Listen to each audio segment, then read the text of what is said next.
네, 오늘은 우리의 믿음은 어디에 있는가라는 제목으로 말씀을 전하도록 하겠습니다. 우리가 오늘 읽은 본문은 잘 아시겠지만 출애굽한 이후에 광야에 있는 이스라엘 백성들의 한 장면입니다. 이스라엘 백성은 하나님의 인도하심으로 애굽에서 나올 수 있게 됐습니다. 그들은 정말 큰 꿈을 갖고 약속의 땅으로 들어가는 그 여정에 현재 서 있습니다. 애굽에서의 생활을 청산하고 그곳에서 나오게 될 때 그들의 가슴은 얼마나 뜨거웠겠습니까? 앞으로 자신들의 인생에 펼쳐지는 일들이 이전과는 비교할 수 없을 것 같고 그동안 생각하고 꿈꾸고 있었던 삶이 이제부터 펼쳐지겠구나라는 기대와 확신을 그들은 갖고 있었을 것입니다. 그들은 하루하루 약속의 땅에 들어갈 날만을 기다리고 있었을 거예요. 그리고 오늘도 전진했을 것입니다. 그러나 오늘 본문의 내용을 살펴볼 때 그들은 그렇게 하지 못했습니다. 아니, 그렇게 하지 않았습니다. 그들은 왜 오늘 이 장면에서 이렇게밖에 할 수 없었을까? 이런 질문을 우리가 한번 가져보려고 합니다. 그들은 약속의 땅에 들어가고자 하는 꿈이 있었어요. 하나님께서 그동안 그들의 조상 때부터 이야기해왔던 내가 너희에게 땅을 주겠다 했던 그 약속, 드디어 우리는 이제 땅이 생기겠구나, 우리의 나라가 이제 만들어지겠구나, 그 꿈이 있었을 거예요. 하지만 그들의 초점에는 여전히 자신들의 삶에 대한 청사진이 있었어요. 그리고 자신들이 갖고 있는 그 청사진이 하나님의 계획보다 더 큰 부분이 있었습니다. 여기까지는 우리가 그래도 이해할 수가 있습니다. 왜냐하면 우리의 현실이 그렇잖아요. 우리 삶에 대한 청사진을 갖고 있고 때로는 그것이 하나님의 계획보다 클 때가 많죠. 그 생각까지도 우리가 차단하기는 어렵습니다. 그래서 여기까지는 이해가 되지만 다만 왜 하나님의 계획에 그들은 더 집중하지 못했을까라는 이런 질문은 우리에게 반드시 수반되어야 합니다. 아무래도 그 이유가 출애굽을 하게 됐을 때 모든 것이 알아서 되지 않기 때문입니다. 마치 온도가 내려가면 알아서 온도를 올려주는, 아니면 습도가 내려가면 알아서 습도를 올려주는 그런 자동화 시스템과는 다르게 믿음은 어떤 상황에서 자동으로 작동되지 않는 것이죠. 우리의 현실을 보십시오. 우리에겐 믿음이 있지만 어떤 위기의 순간이 우리 앞에 찾아왔을 때 믿음이 자동적으로 우리 안에 발휘가 됩니까? 그렇지 않죠. 믿음이라는 것은 자동으로 우리 안에서 발휘되는 그런 시스템이 아닙니다. 그러나 이 이스라엘 백성들을 출애굽하면 마치 모든 부분에서 이제 하나님의 계획대로, 하나님의 백성대로 살아내질 것이라고 생각을 했던 거예요. 하지만 여전히 그들은 그렇게 하지 못했죠. 자신들의 갖고 있었던 청사진이, 욕심이, 그들의 욕망이 하나님의 계획보다 더 큰 부분이 있었습니다. 출애굽하면 그 이후부터는 하나님의 계획대로 살아갈 믿음이 알아서 생기지 않았어요. 알아서 살아내지는 그런 것들이 아니었어요. 우리는 오늘 신약 성경에서 예수님과 제자들 사이에 있었던 하나의 사건을 보려고 합니다. 그곳에도 현재 이스라엘 백성들이 겪고 있는 이 사건과 아주 유사한 것들을 볼 수 있습니다. 누가복음 8장입니다. 우리 누가복음 8장 22절에서 25절인데요. 한 절씩 함께 읽도록 하겠습니다. 누가복음 8장 22절에서 25절입니다. 제가 먼저 읽겠습니다. 하루는 제자들과 함께 배에 오르사 그들에게 이르시되 호수 저편으로 건너가자 하심에 이에 떠나 행선할 때에 예수께서 잠이 드셨더니 마침 광풍이 호수로 내리침에 배에 물이 가득하게 되어 위태한지라. 제자들이 나와 깨어 이르되 주여 주여 우리가 죽겠나이다 한데 예수께서 잠을 깨사 바람과 물결을 꾸짖으시니 이에 그쳐 잔잔하여 지더라. 제자들에게 이르시되 너희 믿음이 어디 있느냐 하시니 그들이 두려워하고 놀랍게 여겨 서로 말하되 그가 누구이기에 바람과 물을 명함에 순종하는가 하더라. 여기서 보면 제자들과 예수님은 믿음의 공동체를 이루며 위대한 시작을 했습니다. 마치 이스라엘 백성이 출애굽을 경험하면서 하나님과 함께 위대한 시작을 했던 것과 같아 보이죠.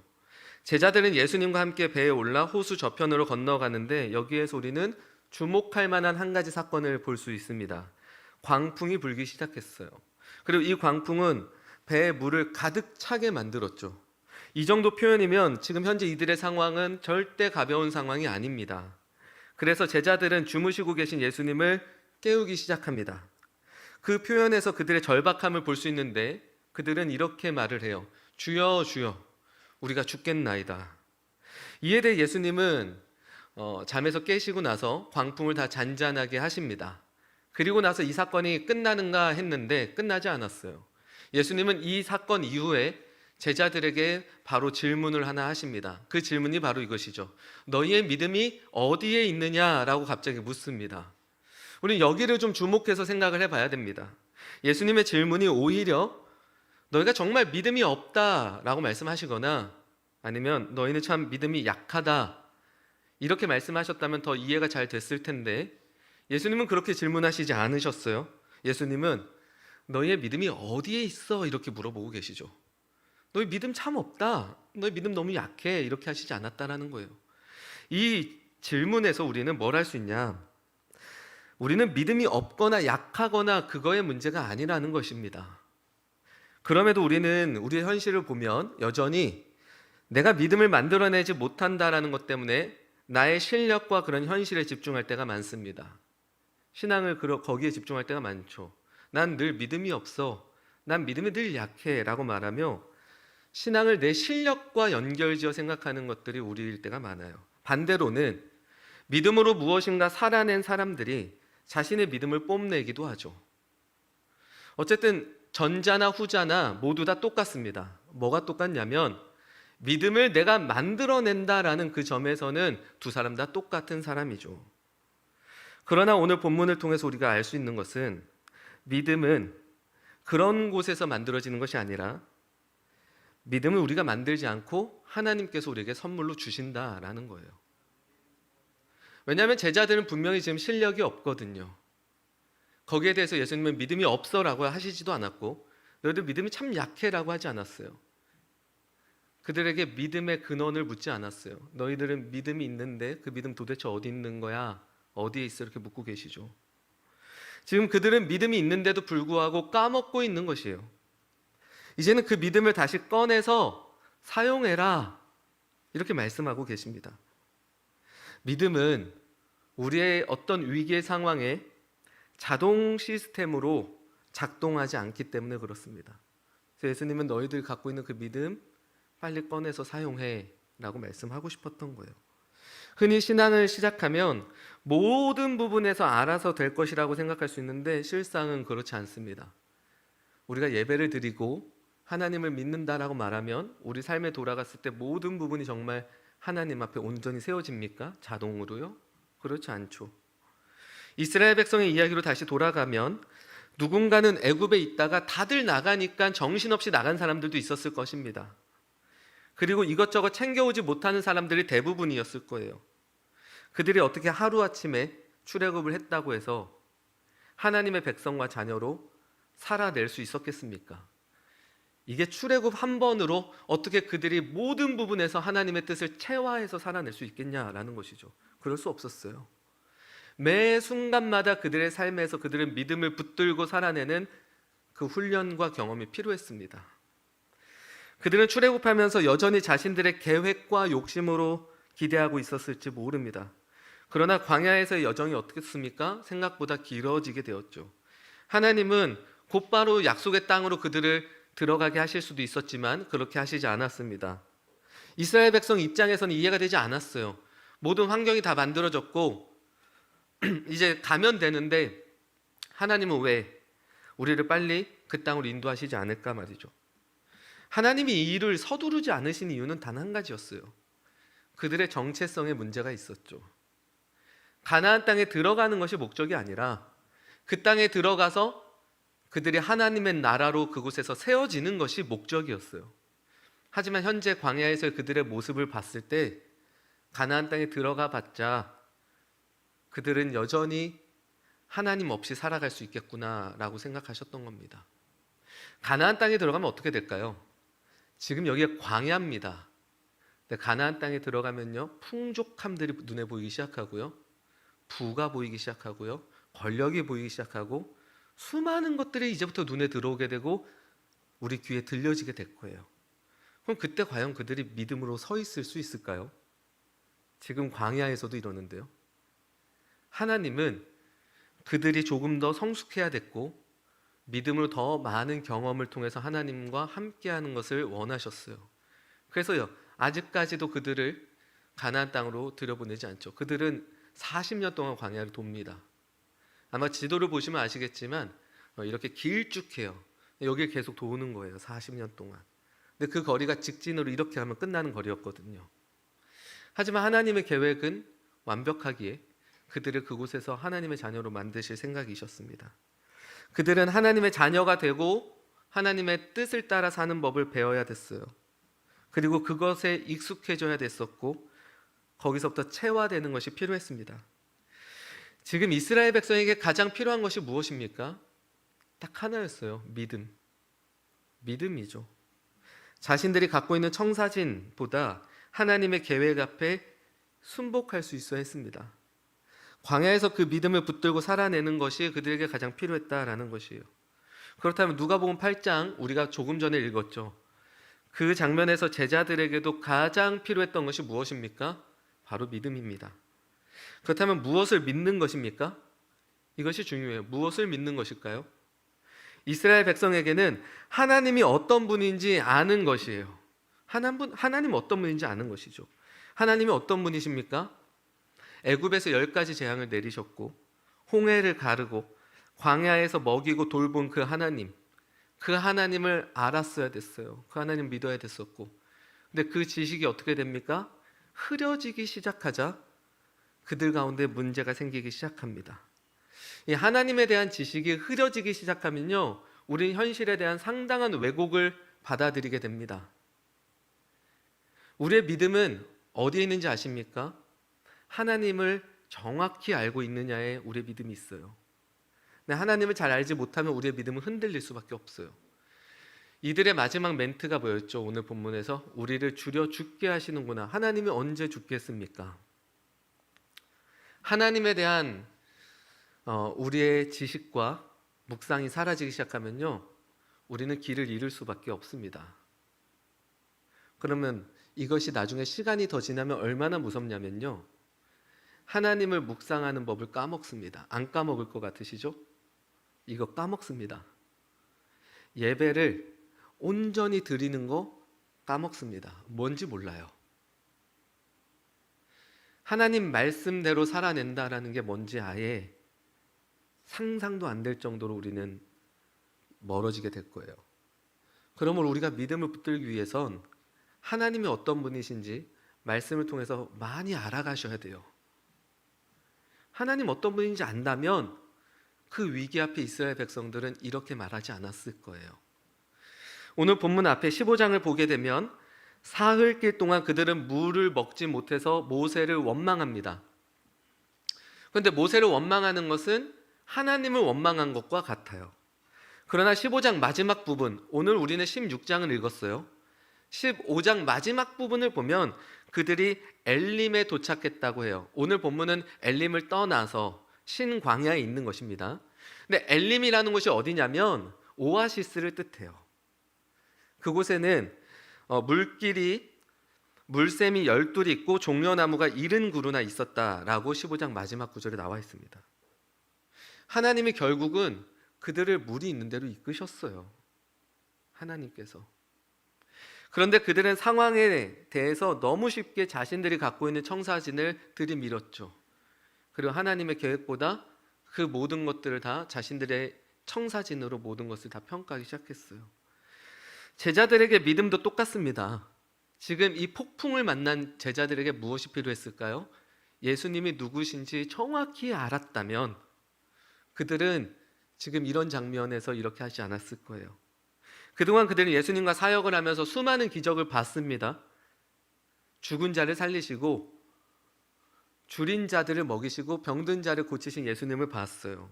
그 예수님을 그 폭풍 속에서 정확하게 기억을 했다면, 그 예수님에 대한 지식이 그들에게 흐려지지 않았다면 그들은 폭풍 대신에 더 크신 예수님을 봤을 거예요. 누가복음 8장 25절을 보면 제자들이 이렇게 고백을 해요. 그들이 두려워하고 놀랍게 여겨 서로 말하되 그가 누구이기에 바람과 물을 명함에 순종하는가 하더라. 제자들은 예수님이 누군지 잘 몰랐어요. 흐려졌어요. 예수님이 흐려지자 그들은 자신들의 눈앞에 있는 상황에 어쩔 줄 모르고 그것 앞에 믿음으로 살아내는 것들은 불가능해졌습니다. 오늘 본문으로 돌아와서 3절 말씀은 정말 가슴 아픈 역사죠. 아마 이스라엘 백성의 입장에서 한 장면을 지우라고 한다면 바로 이 장면일 것 같아요. 우리 오늘 본문 3절을 한 목소리로 함께 읽도록 하겠습니다. 시작. 이스라엘 자손이 그들에게 이르되 우리가 애굽 땅에서 고기 가마 곁에 앉아 있던 때와 떡을 배불리 먹던 때에 여호와의 손에 죽었더라면 좋았을 것을 너희가 이 광야로 우리를 인도해 내어 이 온 회중이 줄여 죽게 하는도다. 광야에서의 시간이 길어지면서 모든 부분이 문제가 됐어요. 특별히 의식주의 문제가 생겼죠. 그들은 한 곳에 머무를 수가 없었어요. 광야는 매일매일 움직여야 사는 곳이에요. 그리고 음식을 공급받는 것조차 제한되는 것들이 너무나 많았어요. 심지어 그들의 옷은 광야에서 지내기에는 당연히 한계가 있었습니다. 그들이 뭐 옷을 다 준비하고 광야로 나왔겠습니까? 출애굽만 하면 가나안 땅에 바로 들어갈 것이라고 생각하지 않았겠어요? 그러니까 지금 그냥 빨리 당장 나가야 되니까 대충 입고 대충 신고 나간 거죠. 근데 나갔더니 그 광야에서의 여정이 너무 길어지니까 모든 부분이 문제가 되기 시작했죠. 하지만 하나님께서는 지금 그 상황은 문제가 아니었어요. 하나님은 충분히 그곳에서 그들을 지금 인도하고 계셨죠. 하지만 그들은 모든 부분들을 이제 하나님을 믿지 못해요. 이제까지 하나님을 기억하지 못해요. 하나님이 어떤 분인지 흐려진 거예요. 그리고 자신들이 지금 겪고 있는 모든 상황에 대해서 정말로 왜곡해서 보기 시작합니다.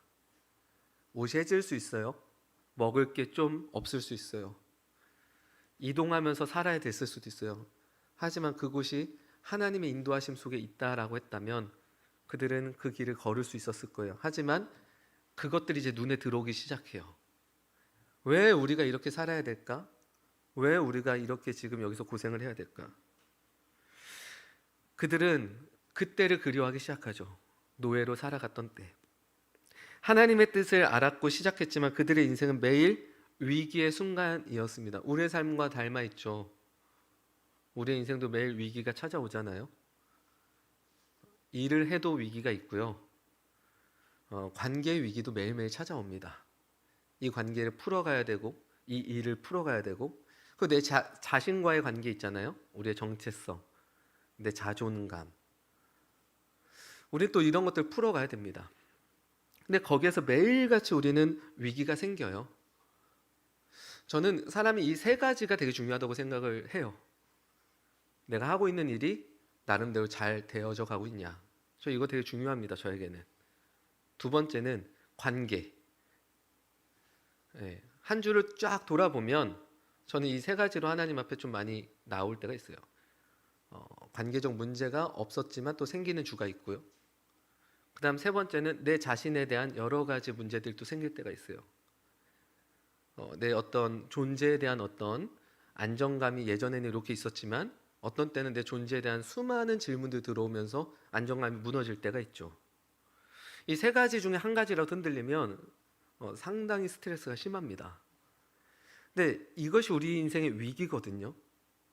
근데 이 위기 속에서 이스라엘 백성은 그들을 먹이고 입히고 돌보신 하나님을 기억하고 믿었어야 돼요. 우리도 마찬가지예요. 우리는 하나님은 우리를 얼마나 사랑하시는지 인격적으로 알아야만 우리 앞에 있는 모든 위기의 순간 앞에 믿음으로 걸어가실 수 있어요. 잘 생각해 보세요. 우리가 겪고 있는 수많은 문제의 가장 근본적인 원인은요, 하나님이 우리를 사랑하는지 잘 모를 때, 그때일 때가 많아요. 오늘 본문에서 이스라엘 백성은 어쨌든 믿음으로 살아내지 못했어요. 아주 가슴 아픈 역사죠. 왜 그들은 하나님의 뜻을 알면서도 광야에서 그토록 불평과 원망으로 자신들의 삶을 채웠던 것일까요? 하나님께서 보여주신 수많은 기적들을 봤음에도 불구하고 왜 애굽으로 돌아가자 이야기를 하고 있을까요?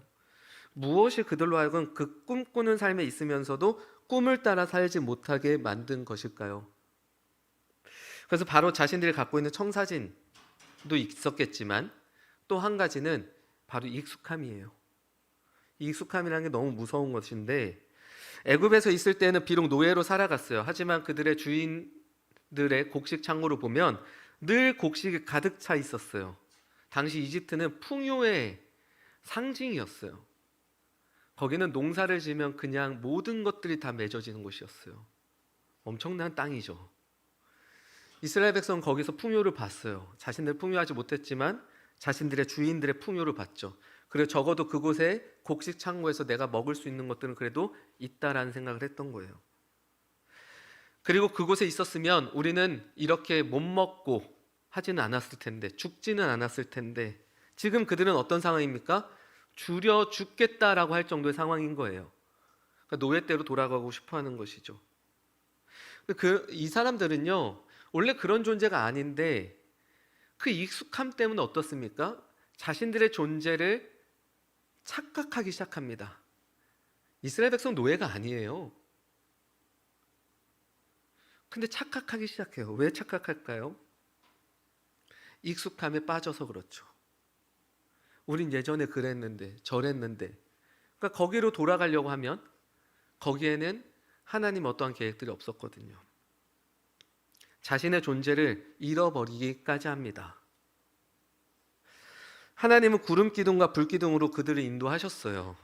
하지만 처음에는 이 사건이 굉장히 충격적이고 신기했겠지만 오랜 시간 광야에서 구름 기둥과 불 기둥을 봤다고 생각해 보면 그건 더 이상 신기하지 않아요. 우리 생각해 봅시다. 구름 기둥과 불 기둥을 처음에 보면 너무 신기하겠죠. 근데 그걸 1년 봤다고 생각해 보세요. 그때부터는 인간에게는 어떤 욕망이 올라오기 시작할까요? 언제까지 저걸 보면서 걸어가야 되나 이 생각 들지 않겠어요? 이제는 구름 기둥과 불 기둥이 없는 그런 삶을 그리워하지 않을까요? 그것이 인간의 욕망이죠. 그들은 오히려 불 기둥, 구름 기둥 없어도 되는 안정적이었던 삶, 왜곡됐죠. 노예로 돌아가자. 그때가 더 좋다. 이런 식의 기적으로 하루하루 살아내는 것보다, 이런 식으로 하나님의 이끄심으로 살아가는 것보단 평범하게 그냥 살 수 있는 애굽이 우리는 더 익숙하고 좋아 라고 이야기하고 있는 것입니다. 아주 위험한 고백이에요. 바로 이것이 그들의 문제였습니다. 그들의 믿음을 발휘하지 못하자 그들에게는 그들의 일상에서 주어진, 그 당시의 문화와 사회에서 주어진 모든 익숙함이 그들에게 들어오기 시작했어요. 결국 그들의 존재를 잃어버리게 만들죠. 오늘 본문을 통해서 우리는 믿음으로 살아내는 것은 익숙함과 거리가 멀다는 것으로 정리해 볼 수 있습니다. 성도 여러분, 믿음으로 사는 건 이 시대가 말하는 그 익숙함과 거리가 멉니다. 하나님 우리를 인도하시는 방식은 항상 우리에게 불편할 수밖에 없습니다. 왜냐하면 우리는 세상에 너무 익숙해져 있고 세상의 기준으로 이미 너무 많은 부분까지 오염됐기 때문이에요. 이 고백을 하나님 앞에 하실 수 있겠습니까? 하실 수 있겠어요? 하나님, 제가 세상의 수많은 익숙함으로 인해 오염됐습니다. 이 고백 하십니까? 만약 그 익숙함에 빠져 내 존재를 잃어버리고 산다면 우린 정말 길을 잃은 것입니다. 한 가지 팁을 드리자면, 그 위기의 순간이 있어요. 사람마다 어려운 순간들이 있고 두려움이 때로는 엄습해 오면 어떻게 하십니까? 혹시 나에게 너무 두려운 일들이 있어요. 당장 다음 주에 이러이러한 일들이 있고 저러한 일들이 있고 두려움들이 있다고 해봅시다. 그때 어떻게 하십니까? 이건 뭐 정답은 아니지만 저는 개인적으로 제가 찾아가는 본문들이 있어요. 저는 제 인생이 두렵고 걱정과 근심이 저를 둘러싸기 시작하면 저는 여호수아 1장으로 갑니다. 그리고 그곳에서 능력이 없어 매일 주저하고 있었던 여호수아와 만난 그 하나님, 저는 거기를 묵상해요. 그럼 거기에서 하나님에 대한 지식이 선명해지기 시작해요. 그럼 상황은 항상 똑같지만 그곳에서 저는 다시 믿음이라는 것이 제 안에 올라오기 시작합니다. 그 믿음을 보기 시작하고요, 믿음으로 결정해 내기 시작하죠. 하나님의 일하는 방식이 우리와 너무나 달라요. 그래서 하나님의 뜻을 우리가 알더라도 그것이 우리에게 처음부터 편하고 좋게 느껴지지 않을 때가 많이 있습니다. 오히려 세상에서 말하는 그 방식, 그것이 더 익숙하고 더 좋게 느껴지죠. 하지만 익숙한 방식이 꼭 좋다고 말할 수 없습니다. 다들 아시죠? 익숙한 그 방식이 우리한테 해가 된다면 그것을 우리는 버릴 수 있어야 됩니다. 그리고 새로운 방식이 불편하다고 하더라도 그것이 맞다면 그것에 익숙해져야 돼요. 운동을 생각하면 정말 쉽죠. 어떤 한 선수가 계속 이렇게 던져요. 그게 익숙하니까. 근데 그렇게 던지다가는 나중에 선수 생활을 오래 못한다고 합니다. 그럼 어떻게 해야 돼요? 당연히 새로운 방식으로 바꿔야죠. 그건 불편하죠. 하지만 그 불편함이 어느새 그에게 익숙해지기 시작하면 그때부터 그 선수의 성적은 더 나아질 겁니다. 우리는 이 논리를 신앙에도 적용을 해야 되는데 신앙에 잘 적용하지 않을 때가 많은 것 같아요. 하나님의 방식은 언제나 내 생각보다 그 이상이라는 사실을 기억하십시오. 그래서 세상의 기준보다 훨씬 더 크고 깊다는 사실을 우리는 오늘도 기억해야 됩니다. 오늘 우리 앞에 펼쳐진 모든 현실과 상황 앞에 우리의 믿음은 어디에 있습니까? 우리의 믿음은 다른 곳에 있지 않습니다. 지금 우리에게 있습니다. 이제는 그 믿음을 꺼내서 사용하십시오. 정말 좋은 것을 줬는데 그것을 쓰지 못한다면 이건 누구의 잘못입니까?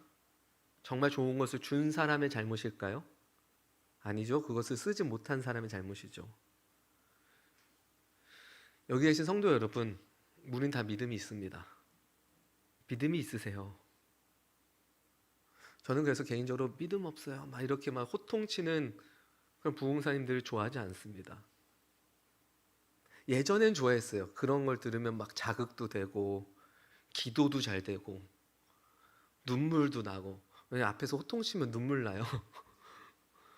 눈물 나면 또 어때요? 하나님 만나지는 것 같고. 근데 그렇지 않더라고요. 언제까지 믿음이 없겠습니까? 언제까지 믿음이 약하겠습니까? 그렇지 않아요. 믿음이 있으세요. 예수님은 오늘 우리에게 있는 그 믿음이 어디 있니? 이렇게 묻고 있는 거예요. 그 말은 있다라는 뜻이거든요. 그 믿음을 꺼내서 우리의 상황에서 살아내실 수 있길 바랍니다. 그러면 우리의 모든 익숙함에서 걸어 나오실 수 있을 거예요. 난 이렇게 하는 게 편한데, 저렇게 생각하는 게 좋은데, 난 이런 마음으로 갖고 가는 게 더 좋은데 한 것들이요 무너지기 시작할 거고요. 그때 하나님의 놀라운 일들이 우리 삶 속에서 들어오기 시작할 것입니다. 이거는 약간 좀 이제 번외로 이제 작성된 건데요. 믿음으로 살아가는 인생은 어떤 인생일까요? 이건 제가 한 3년 전에 썼던 글 중에 하나였던 것 같아요. 쫓기며 살아가지 않고 쫓아가며 사는 것입니다.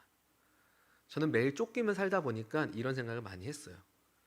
믿음은 쫓기며 살지 않고 쫓아가며 사는구나. 이 글귀를 발견했어요. 이렇게 설교 준비를 하면서 여러 메모장을 보다가 저는 믿음 얘기하고 싶으면 메모장에 믿음 딱 쳐요. 그러면 이제까지 믿음이라 적어놓은 것들이 쫙 나와요. 몇 년 동안. 이렇게 하나씩 봅니다. 근데 이 문장을 보면서 요즘도 다시 생각이 들었어요. 한 3년 전인데 나는 지금 쫓기며 사나 쫓으며 사나. 정답은 저만 합니다. 믿음으로 살아가는 인생은 쫓기며 살아가지 않고요. 쫓아서 살아가요. 쫓기며 살아가게 되면 정말 열심히 살게는 돼요. 하지만 나중에는 도착했을 때 이곳이 어디 있는지 몰라요. 저는 그 경험이 너무 많아요. 그런데도 매일 쫓기며 사는 것이 안타깝죠. 그리고 후에는 길을 잃게 됩니다. 쫓기며 살아가면 아까도 말씀드렸지만 하나님 묵상하는 거 까먹어요. 하나님 만나는 거 까먹고요. 하나님으로 사는 인생도 까먹고요. 생각 외로 정말 많이 까먹어요. 교회는 와 있지만 다 까먹었어요. 어디서부터 하나님과 관계를 시작해야 될지. 쫓기며 살면 그래요. 그러나 쫓아가서 살아가게 되면 이 쫓아가서 사는 사람은 움직일 수 있는 사람입니다. 여러분 쫓아가 보셨어요? 요즘엔 우리가 아웃리치 이런 것들을 못 가지만 예전에 이렇게 앞에서 차 간 데 가면 이렇게 성도님들이 다 같이 쫓아가잖아요. 쫓아가면 방향 바꾸는 게 쉬워져요. 일로 가자 하면 절로 가는 거고요. 여기로 가자면 여기로 가는 겁니다.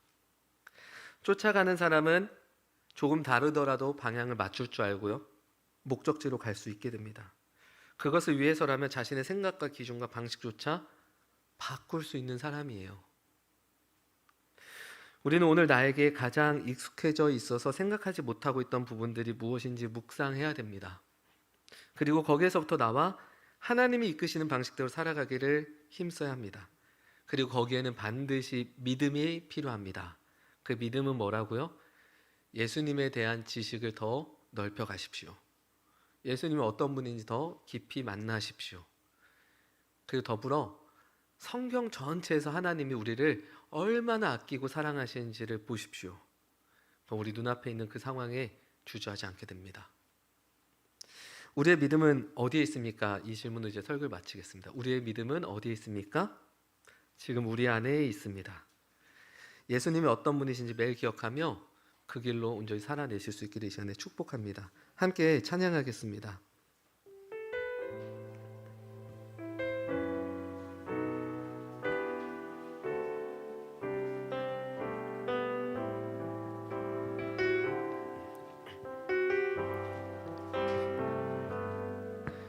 믿음과 삶을 살아내는 실력이 너무나 다른 내 모습을 볼 때에 이 모습도 주가 사랑하실까 자신 없는 내 모습 그저 주님 앞에 있네 나 같은 자도 사랑하여 주시고 한 번도 나를 떠나지 않으셨네 아픔 속에 주를 작게 여긴 날 부짓지 않으시고 내 손 잡아주시네 오직 주님만의 오직 주님만의 두려움 없네 고난을 통해 날 만드심을 믿네 주님만이 내 모든 것 되시네 주의 강한 손 날 붙드시네 오직 주님 안에 오직 주님 안에 소망 있네 내 삶을 통해서 영광 받으실 그 주님을 우리 회복합시다 주님만이 내 모든 것 우리 삶에 영원히 선하신 그 주님을 우리가 함께 바라봅시다. 우리 처음부터 한 번 더 고백하겠습니다. 믿음과 삶을 살아내는 실력 너무나 다른 내 모습을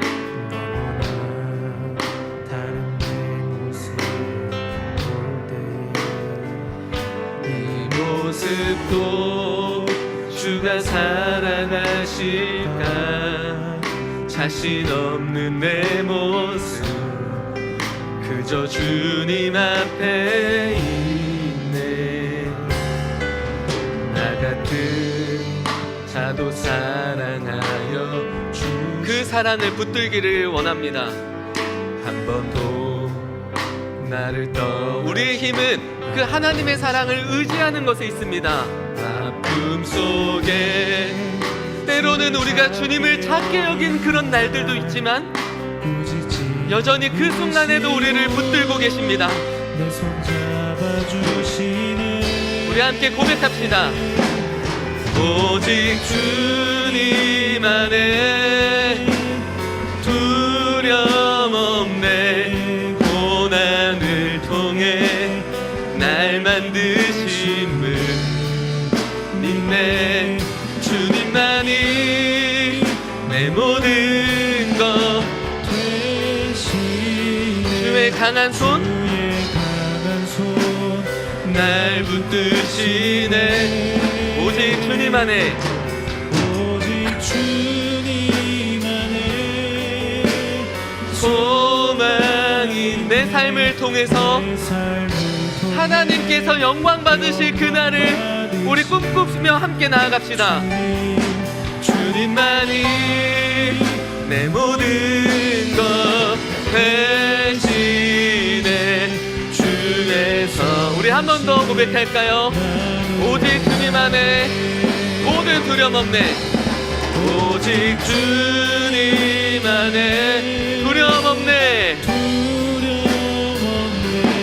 고난을 통해 날 만드심을 믿네. 주님만이 내 모든 것 대신해 주의 강한 손 날 붙드시네. 오직 주님 안에 오직 주님 안에 아멘 소망 있네. 내 삶을 통해 영광 받으신 주님만이 내 모든 것 대신해 주의 선하심 나 노래하네. 하나님, 우리의 현실 앞에 매일 믿음으로 살아내지 못했던 우리의 지난 날들을 돌아봅니다. 하지만 그 속에서 우리의 믿음이 있으면 오늘 다시 보고 우리의 모든 그 위기의 순간 앞에 우리가 믿음으로 살아내기를 오늘도 다시 결단하고 결심합니다. 그 결단하는 가운데 하나님, 우리를 도우시고 우리를 인도하여 주옵소서.